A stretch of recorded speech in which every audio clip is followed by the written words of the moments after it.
नमस्कार शेतकरी मित्रांनो. मित्रांनो, मी तुम्हाला नेहमी बोलत असतो, की नारळ ज्यावेळेस सुरुवातीला लागतात, त्यावेळेस असे एक एक नारळ किंवा असे थोडे 4-2 नारळ लागत असतात. परंतु जो नारळाची मॅच्युरिटी जशी वाढते, तसं त्याच्यामध्ये मोठी-मोठी तुरे येतात आणि त्याला नारळही जास्त लागतात. त्याचे एक उदाहरण मी तुम्हाला दाखवतोय.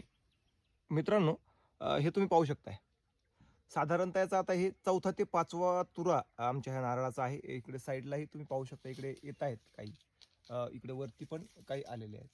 तर तुम्ही इकडे पाहू शकता ह्याचा 5वा तुरा आहे आणि याची साईज पाहू शकता तुम्ही. आता तुम्हाला लक्षात येईल, माझा हात हा आहे आणि माझ्या हाताच्या अंदाजात बघा ही याची साईज साधारणतः खूप मोठी आहे आणि याच्यावरती तुम्हाला छोटे-छोटे स्पॉट दिसत असतील.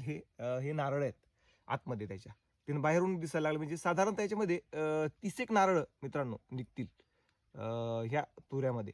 आणि याची मॅच्युरिटी तुम्हाला सांगतो की 5वा ते 6वा याचा तुरा आहे.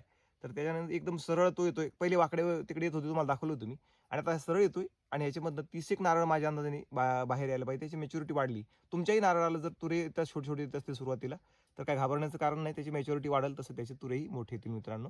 धन्यवाद.